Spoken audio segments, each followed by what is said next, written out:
Yo, what do you do, guys? It is your boy, Leon Mookie here, back with you with another new chapter of Fate Unlimited DxD. And honestly, sorry it took so long for this chapter to come out, guys. Well, it wasn't really that long, only like that of 3 months. I think the wait time was perfect enough. But at any rate, let's go to that of a quick recap. We have that of the aftermath chapter of my first original short mini arc, being that of the arrival of the Grand Servant arc, which I like to call it, where that of Romulus is now been ordered by that of Gaia to kill Emiya. However, Merlin, on the other hand, who was the Grand Caster, currently doesn't want to kill his former comrade of Chaldea, decides to go against that of Gaia's orders. So, it also led to both, Merlin and Shirou to explain about who they were before Shirou came to Kuoh, or rather, to this world by Alaya, as they are originally members of an organization known as Chaldea, security organization that's duty is to protect humanity and human history as well. Knowing, however, they did embellish the fact that they're basically, that they basically take the name of ancestors of that who they are, after all. With Shirou being the only one who doesn't come from that of a distinguished line, after all. Well, not that they know of, at least. While also explaining this to even that of Seraphal, the current Satan of Foreign Affairs. Now knowing everything and about the situation that Shirou is in, possibly even that of her sister and Rias as well in their peerages, she decides to keep this quiet for the time being, especially about Chaldea, since hearing from their story, it seems that it no longer exists. So possibly, this would be she will keep this as that of a favor, keeping that of her little sister safe after all. But now, with Merlin and Kuoh, let's see how things go now. So, with all that said, let's get into this, shall we, guys? Chapter 14, Moving Forward. After that little meeting with that of Shirou and Merlin, things actually started to go back to somewhat normal, to be honest. However, not entirely normal. As for an example, currently at the Emiya residence, Shirou currently in that of his futon bed, with that of Rias, alongside that of Rainer, also in his bed as well. As he's basically gotten completely used to both girls basically being in his bed, especially Rias being naked after all. And Rainer too, mainly because she doesn't want to be outdone by Rias. With that, he finds ways to get out of the grasp for both girls, while able to prepare for both breakfast and their lunches. However, there is also another residence of his home that he's not so happy about. As Shirou's still preparing everything, then soon he realizes, if you want to say something, say it. Then coming out of that spirit form is a being, Merlin, in his white clothed and white-haired glory as always. Within him having that of a somewhat saucy look on his face, saying, "Oh my, you having so many women right beside you and basically fawning over you? It's almost like Chaldea all over again." Within soon narrowing his eyes, saying, Don't, just don't. Then soon he's saying, Right. Of course, after all, the only person that remembers you was that of Artoria, after all.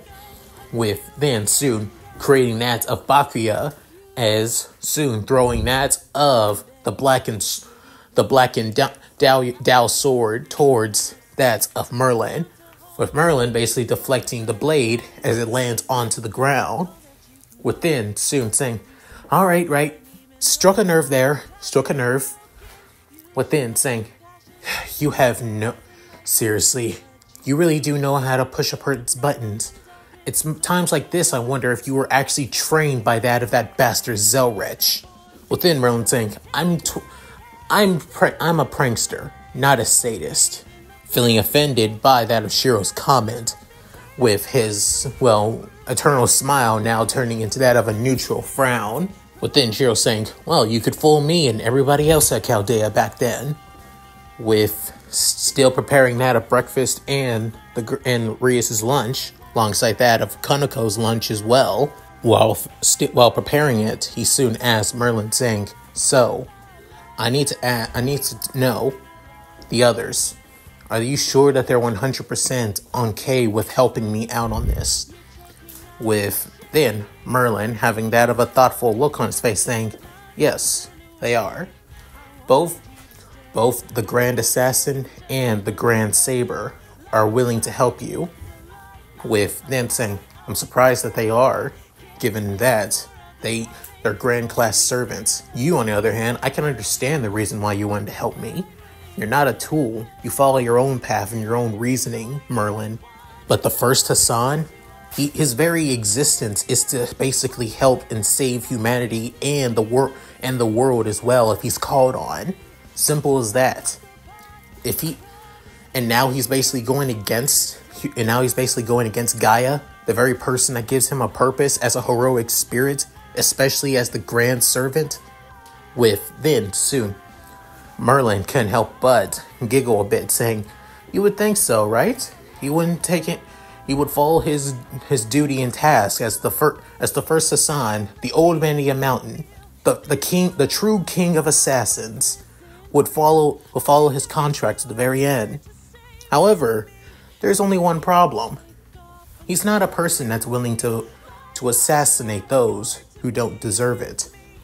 He's aware that you're being used by Alaya as a connection point for the counterforce. If this world is connected to the counterforce, it would also be connected to the Akashic records. And if it's connected to the Akashic records, it's connected to that of the throne of heroes. And if the throne of heroes is found out in this universe, a world where the era of gods never truly ended, and gods found out that, and you know on how there are some gods who ended up having demigod children, and especially certain demigods that they either wanted gone or were precious to them, being summoned as heroic spirits to fight in a certain battle for human mages. See on how that goes when pantheons find this out. With Finn saying, I can think of basically 3 pantheons that are still active that would basically step into the Holy Grail War if that happens. Not only that, let's also bring in the fact that even if there wasn't a Holy Grail War, people would still have access to the Throne of Heroes. They would still be able to summon heroic spirits. With a huge amount of mana that still remains in this world, even without that of the Grail, they would be able to summon heroic spirits without even breaking a sweat. With then soon Merlin saying, not. Also, there actually is a Holy Grail in this world. With then soon, Shirou stopped preparing Konoko's lunch as he was already finished, but still completely shocked, saying, what do you mean? With then, Merlin couldn't help but sigh, saying, the Holy Grail, it's actually a sacred gear in this world. The god of the Bible ended up turning it into another one of his artifacts. It's called the Sephiroth Grawl. Basically, the user is free to basically use it however they see fit. Whatever they would think of, whatever they want, whatever they need, it can basically be created. However, it comes at that of a cost, though. That cost being the person's mental state and their body as well. They won't die, but they will be drained and turned into that of a living husk of a vessel for the Grawl. And if they create that, and if a Holy Grail is created alongside that of the Sephiroth Grawl, the Grawl, the Holy Grail in the Holy Grail War would become, within Shirou saying, a greater Grail. And then we would have a greater Grail War. With then Sue Merlin saying, now you see the problem here? We can't allow the counterforce to be connected to this world. And even Alaya has the good idea to wanting to protect humanity of this world, but it didn't turn into a lost belt. It's one of the few worlds where the era of gods, if it continued on, humanity would never be destroyed, or the world would never be destroyed.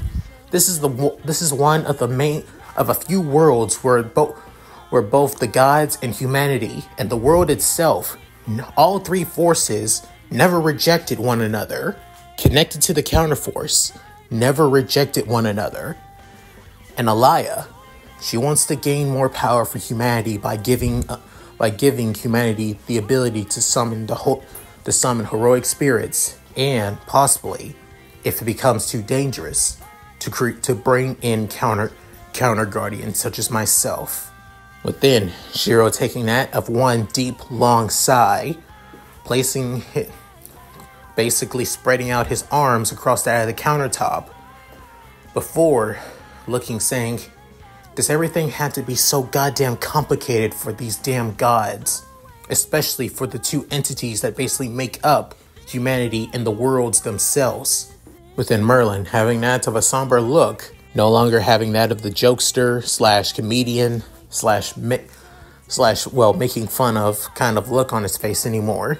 But this time, more in that of resolute, saying, that's why I'm finding a way to disconnect the connection between you. Have you looked into the connection between you and your reality marvel? Within, Shirou, taking a deep breath, closing his eyes, before soon reopening his eyes, saying the connection's at that of 45%. It's still pretty high, saying all we need, which gives us at least enough time for me to find out a way to disconnect you from Elias's counterforce. But there's also the reason that we need to defend ourselves from our other fellow servants, especially since they have the title of Grand Servant after all.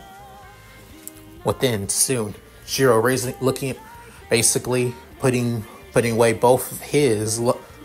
his lunches for both Rias, Konako, and himself, while also laying out the breakfast as well on the table, before saying, honestly, if Alaya didn't give me all of my abilities as both Shirou Emiya and Heroic Spirit Emiya, where I'm even able to use noble phantasms of the weapons I have traced and I have a better understanding of in history, then, who knows, I'll most likely die pretty easily. Knowing that bitch, she knew that this was going to happen. That's why she unleashed my true abilities and power after all. Soon, got Merlin sitting down at the table as well, removing that of his robe and also putting down his staff, saying, well, kind of makes sense. This was the one world where the counterforce wasn't supposed to be connected. She breaking that agreement to Gaia is the reason why Gaia was actually starting to use that of the Grand Servants. Just imagine if she decided to bring out that of the Beast Class Servants. Soon, Shirou stopping for a split second, saying, this world would be destroyed, saying, exactly. Gaia is wanting to play this safe, not wanting to destroy a world that actually seems to have one of the highest and best potentials out of other worlds that end up becoming lost belts. Back in our original days, when we were still in Chaldea, the worlds that the Cryptors created were basically worlds that were never supposed to exist, because history was never supposed to change like that. They were doomed worlds from the very beginning. But this world, where the era of gods never truly ended, and humanity still exists, and every other with supernatural creatures living among that of the mortals, it truly shows that this world has the best potential of surpassing every other world out there. Disrupting the balance by adding the counterforce might cause more of a problem than it will solve. Soon, Shirou saying, all the more reason we need to get this taken care of, while also protecting me. Soon, Merlin nodding as he grabs his own chopsticks and prepares to eat, saying, hey, do not even dare. Gotta wait until the girls get up too. With then saying, "Aw, but I'm hungry." Saying, "Shut it, you damn perv. If you're gonna be living under this damn house, you better be following my rules, remember?" With then soon saying, okay, fair enough. With then, as Merlin stands up before saying, "Oh, by the way, can I tell you something that you should not be pushing off on the side for the time being, because it's dangerous to do so." Within, Shirou saying, "And what is that?" Within, soon, Merlin saying, "Tell me, are you aware that all those girls truly love you after all?" Within, Shirou's eyes widening in shock. Within, soon, saying, "I'm not trying to tease you this time. I'm trying to genuinely tell you this." Within, soon, Merlin saying, "You are a counter guardian. Sooner or later, you will return back to that of the counterforce and to the throne of heroes, and do your duty to protect humanity from threats that would end its existence. After all, you do know this, right?" Saying, "I am. Remember, I am 100% aware of this." "Then tell me why. Why are you keeping your distance from them?" With then soon, Shirou's eyes widening in shock, saying, "You know this." Saying, "I do, but I want to hear it from you, Emiya." With then soon, Shirou cut up its eye, saying, "I told you, just as you said, I'm a counter guardian. Sooner or later, I will disappear from this world, and I will no longer be part of their lives anymore. I'm aware on how much that these girls love me. I'm aware of how much Rias loves me. I'm aware on how much Rainer loves me. Rias loves me because I saved her from that of her arranged marriage. After all, not only that, I don't see her as that of a girl, as a pompous rich girl. I mean, she is an heiress at that too, but I could care less about that. To me, she's just Ria's Gremory. Nothing more, nothing less. A girl who who respects her name as that of a Gremory, after all." Rainer, on the other hand, girl was basically a psychopath that wanted to enjoy being a subordinate under Azazel, but took it way too far and was willing to kill people who she believed would be dangerous to that of to Gogori. Hell, she even brought her friends into this bullshit just to think that she was doing something great for them. However, I think she just has a affection for those that she sees as her superiors. Also doesn't help that the girl also has that of a power fetish, to be honest. Then I'm also aware on how, Sona feels for me too.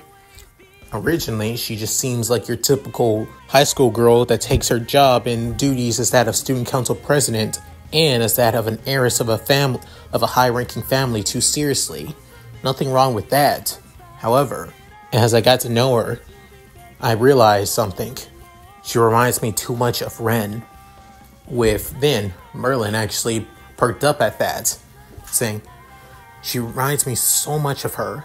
It's honestly scary. She has her tsundere moments, I will not lie, but she always hides it behind that of her calm and cool collective attitude. Not only that, when she takes that of a failure, she doesn't whine about it, unlike that of Rias or many other people I have seen.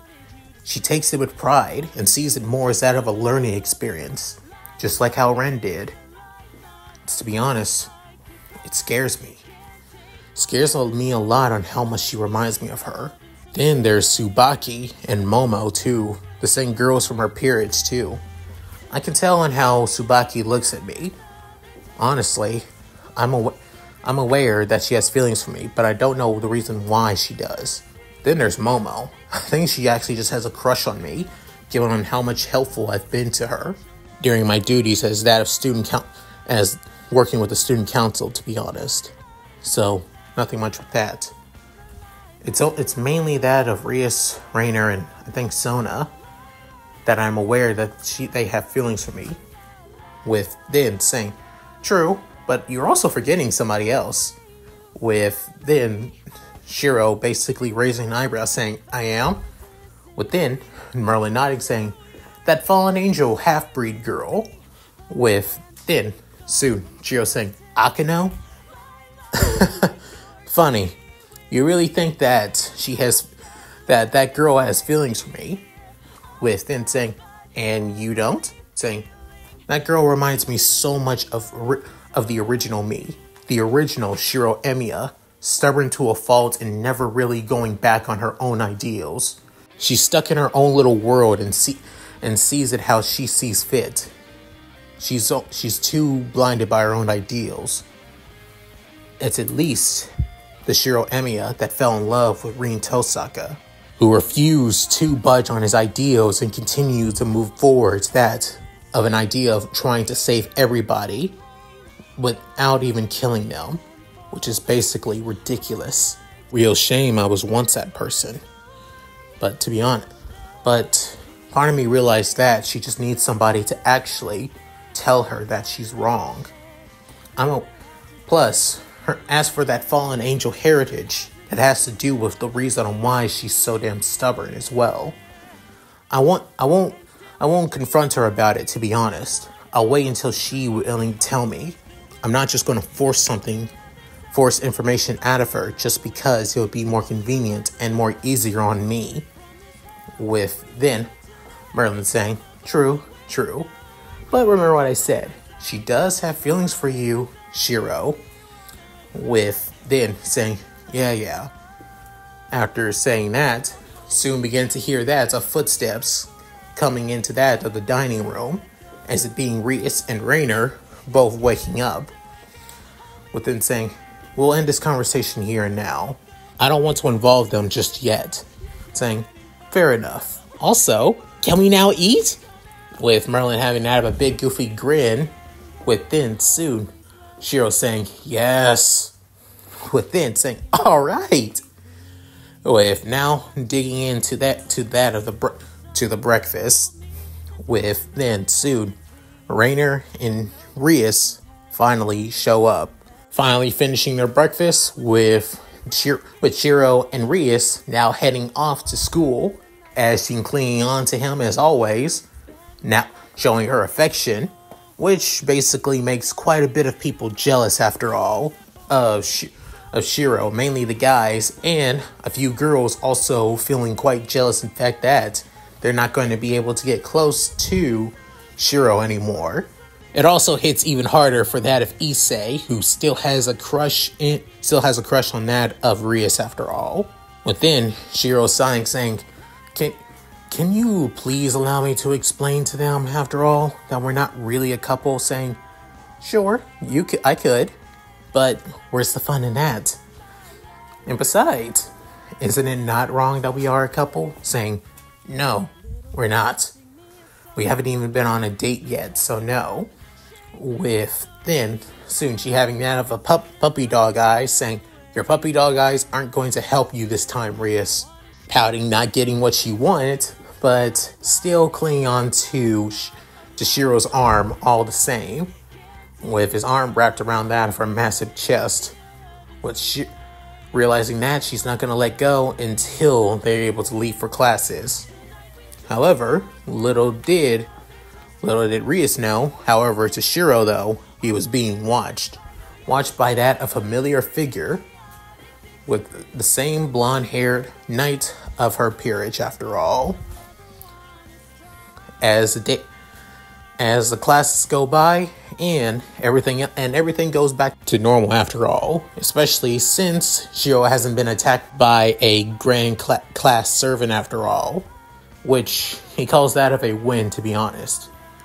With then soon getting a message from that of Rias telling them that she won't be coming, that he doesn't need to come into that of the clubhouse today, and that they'll be having that of club meetings at Issei and Asia's place instead, mainly because the clubhouse needs to be cleaned. Hearing this, Shirou was about to ask that he could do it himself, but realized that there's possibly somebody from that of the Grumry family that does it themselves. Probably also to make it easier on that of her second bishop, to be honest, the same bishop that Rias didn't bother bringing out, which she says is quite dangerous, to be honest. But Shirou just putting that to the side and decides to do his own thing.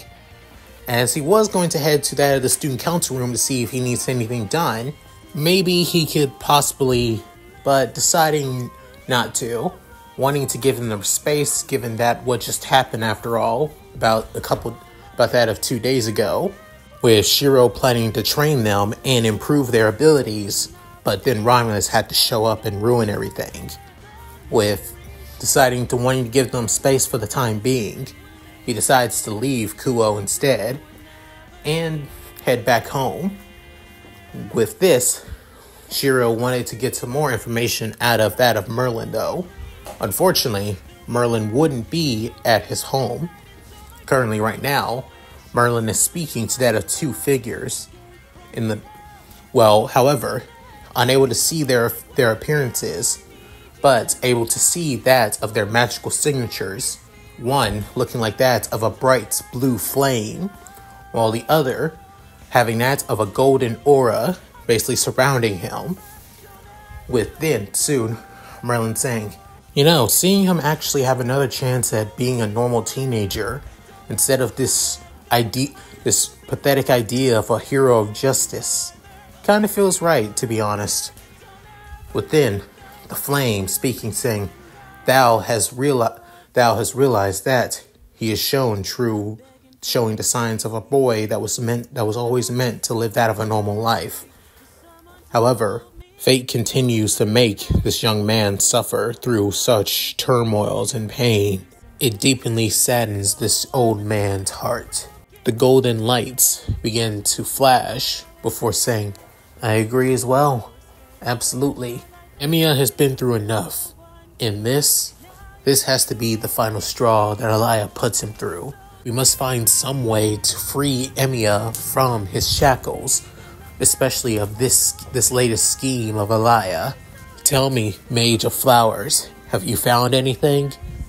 With then Merlin sighing, saying, unfortunately, no, I have not.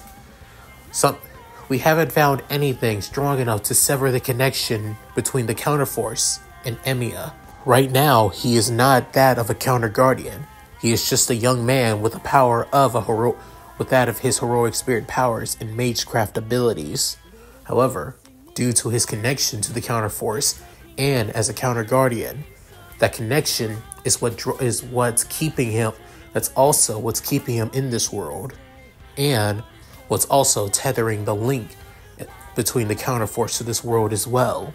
Gaia has ordered us to kill him, but we three want to make sure to help Emiya at least have somewhat of a happy life in this world before he disappears and return to his duties as a Counter Guardian. We can't separate the contract between him and Elia and the Counterforce. That can't be broken. But we can still find a way to sever the Counterforce connection to this world without having to kill Shirou. But it's being easier said than done. With then soon the flames speak up once more, saying, then thou will continue to look after the boy. Thou will make sure that he is safe from our former allies and comrades. After saying this, the blue flames disappear. All that remains is Merlin and the golden lights. Within the other man speaking, saying, I'll keep you guys in contact, finding out about what the others are doing.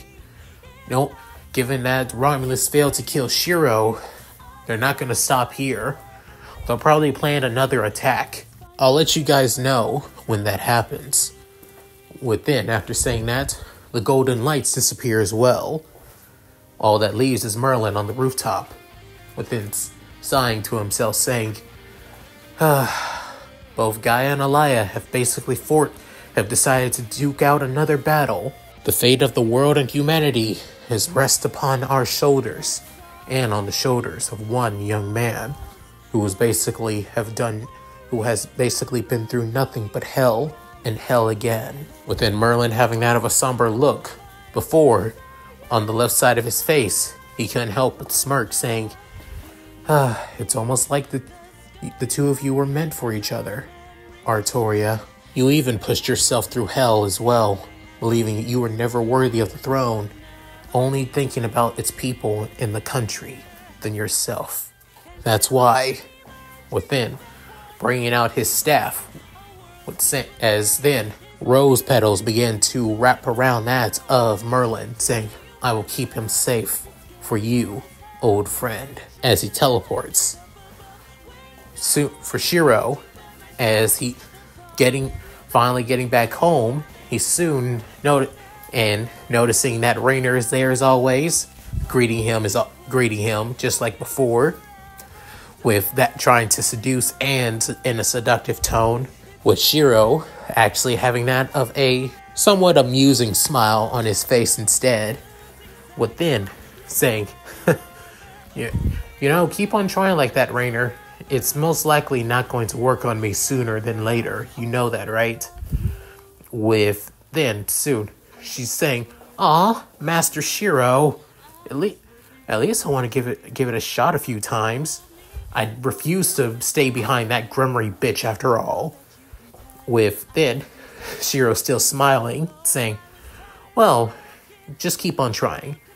You'll beat her some sooner or later." As he just brushes her off, however, little did Shirou know, he just made her at least a lot more enthusiastic and a lot more motivated to win her master's heart even more. With then soon, the doorbell rings, as then thinking, huh? Was that Reese? No, I gave her a key to this place, even beyond the bounded field. So it's somebody I see as an ally that the bounded field basically allows open, but they don't have a key.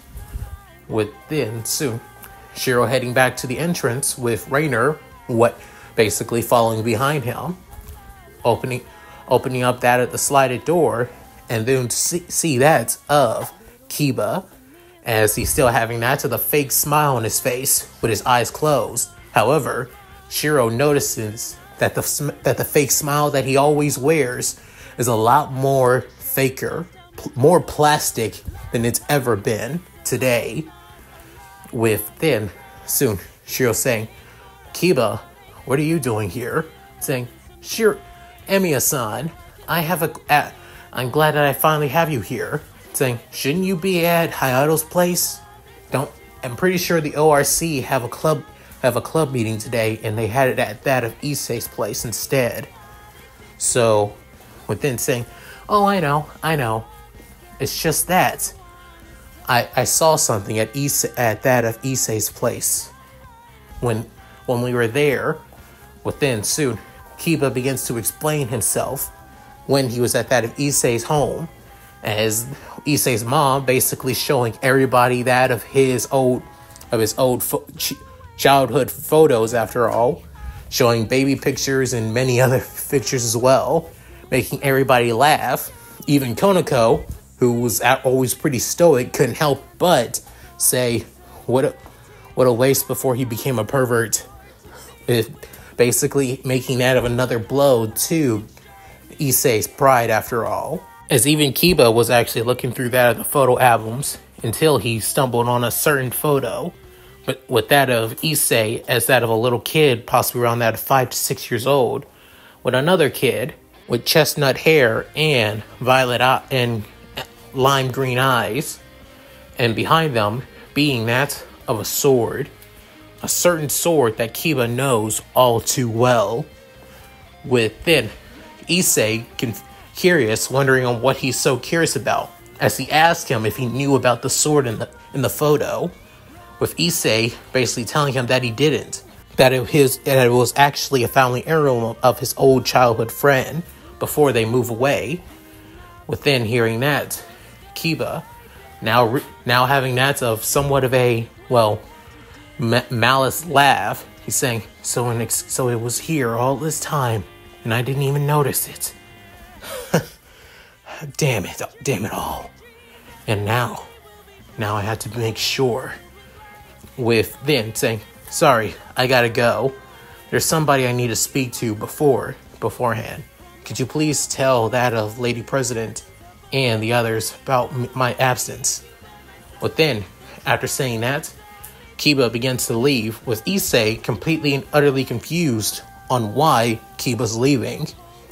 Leaving Issei's place, he having that of a look of pure, unadulterated determination of hatred, saying, Excalibur.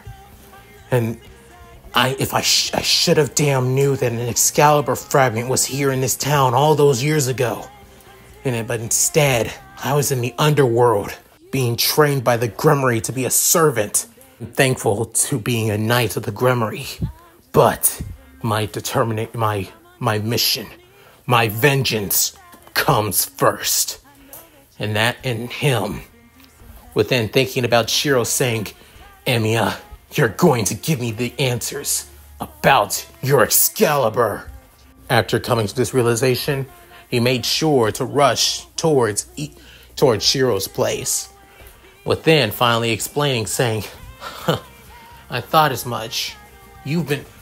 Lately, you have been eyeballing me completely differently since the raiding game about that of a week ago. And now you want explanation. Tell me, Kiba, why should I tell you anything?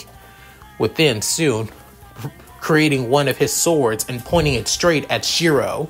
Within, Rainer creating that of a light spear and was about to attack Kiba. However, Shirou raises his arm up to stop her from doing anything, as Shirou is not even bothered by having that of a demonic sword in his face, saying, You're gonna tell me, Shirou Emiya, why? Why the hell do you have Excalibur? I know for a damn fact that is the true Excalibur. What Excalibur's true form looks like. Before it began to basically before it shattered during the Great War, and the church found a way to reforge it. Then, soon, Rainer actually remembered the raiding game, saying, Right, Master Shirou, he had Excalibur. He used it on that arrogant bastard Phoenix. And yet, I didn't think much about it.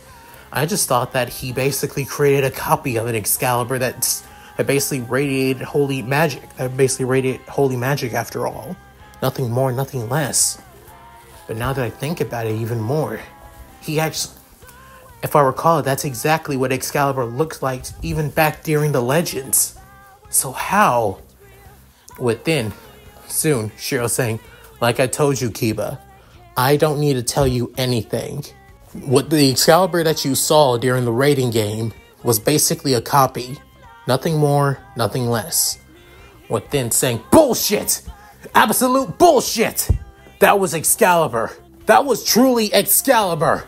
The very damn sword that I and many of my other fellow comrades died to! Within, Shirou saying, Your comrades? With soon having his eyes shadowed by that of his banes. Within, Kiba saying, My comrades, my siblings. We all were told that we would be destined to wield Excalibur, tested over and over and over again, but realizing none of us had the potential, so instead they killed us off, calling us nothing but defects, failures. I swore on their lives, I would avenge each and every one of their deaths by destroying every holy sword, especially Excalibur. And then when I saw you using Excalibur in the raiding game against that of Riser Phoenix, I realized you were able to create Excalibur from its prime before it became nothing but fragments. I need to know, how is that even possible? How is it even the reason that you were able to create Excalibur before its destruction? Answer me, Shirou Emiya. Just who the hell are you? Seeing that of a pure look of utter hatred and disgust on that of Kiba's face, Shirou saying, Listen here, Kiba. I'm going to tell you this now. I will give you answers, but only when you have a cool head. Keep acting like this, and you won't get a damn thing from me. Now, get the hell out of my house before I make you. With then turning around as then Kiba saying, "Don't you dare turn your back on!" With then soon throwing that of her light spear past that of Kiba just as it grazes his left cheek. With then he begins to feel the burn from the tainted holy light of Rainer's light spear as he goes down to his knees and clenching onto that of his cheek.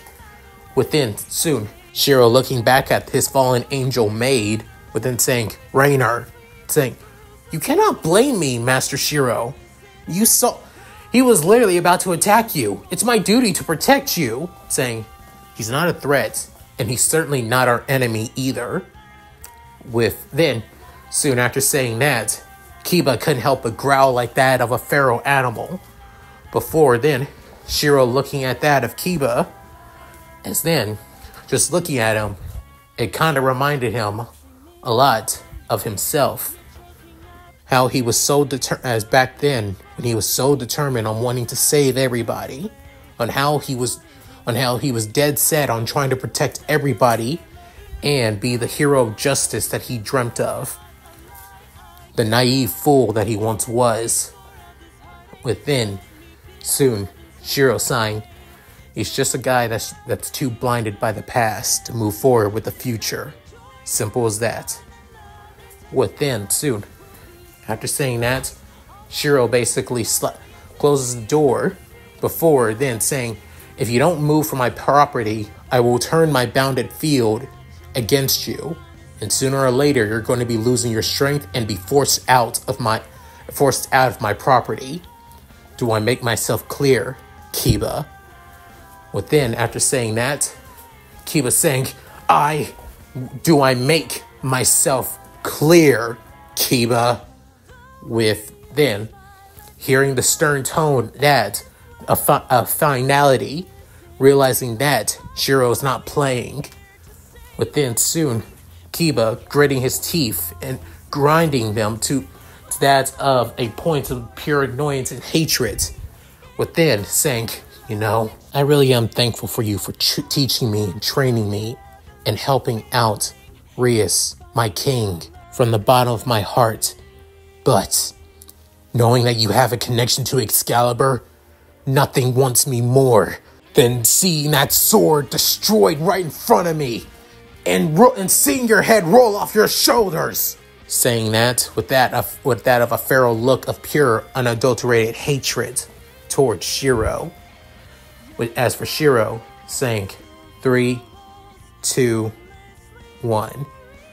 As he closes the door, within soon, tapping into that of his magic craft, he soon changes that of his bounded field, basically sapping that of Kiba's strength before forcefully pushing him out of it entirely as well.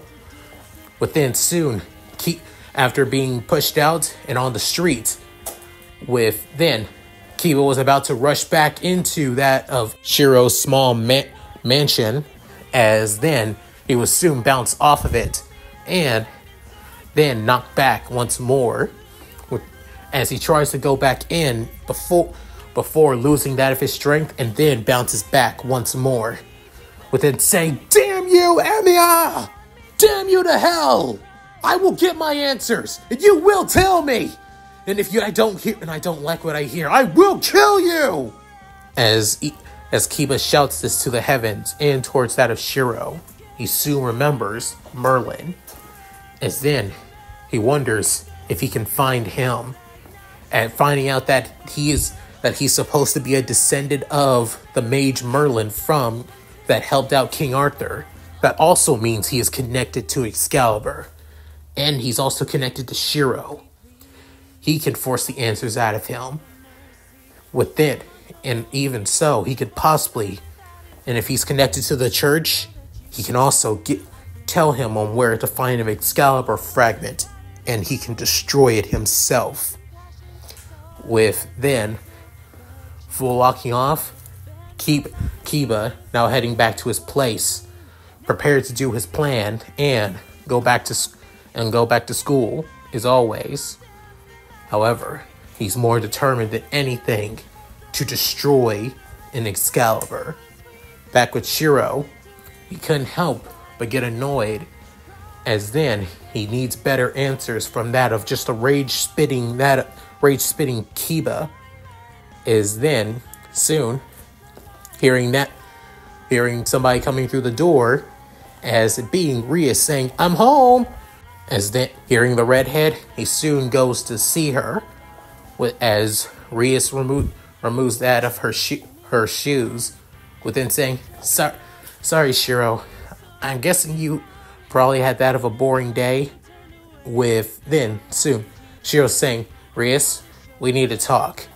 It's about Kiba." Within, Rias widening her eyes for a bit, saying, "Yuto? What about?" "Oh, right. Issei did say he left clubs early. I'm guessing he came here to talk to you?" "He did. About a couple days ago, he did want to ask you something, so..." Rias, with being cut off by Shirou, Rias was confused. Within, Shirou continued saying, "Tell me, what is Kiba's hatred towards Excalibur for?" With then, hearing that, Rias realized what Kiba wanted to speak to Shirou about. It's been something that she's completely forgot about, mainly because she was just more happy that she's no longer tied to Riser anymore. And she also was curious about why Shirou has Excalibur as well. But answering the question of the man she's now in love with, she couldn't help but sigh, saying, "I think we should probably go to the dining room and speak about this. Trust me." Within, Shirou is now in for a long explanation. And that's it.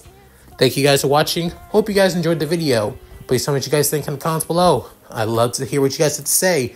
And now, it's now time for the Excalibur arc.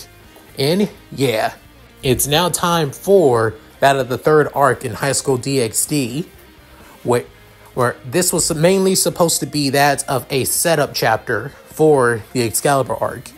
Kiba now wanting information and wanting to know more about Shirou's connection to Excalibur and why he was able to even create it during the raiding game. I also wanted to make this that of a chapter as well for that of Shirou to actually explain why he doesn't want to reciprocate his feelings for that of Rias, Rainer, Akino, Sona, and Tsubaki, and a few other girls as well. Mainly it's because he knows that he is going to disappear sooner or later. Either if Merlin and his two other fellow grand servants help disconnect him from that of Alea's plan to connect the counterforce, or even if they do, he's still going to disappear, given that this is just that of a temporary vacation after all, given that he is a counter guardian and he now serves Alea to the very end of time. So yeah, at any rate, if you guys like this, please like, comment, and subscribe. Hit that bell notification to get to date my videos when I upload on the channel. Also, please check out my Discord, my gaming channel, my main channel, my other channel, my Patreon, and my Cash App. All linked in the description below. So, with all that said, this is Leon Mookie, signing out. Later, guys, and hope you all take care.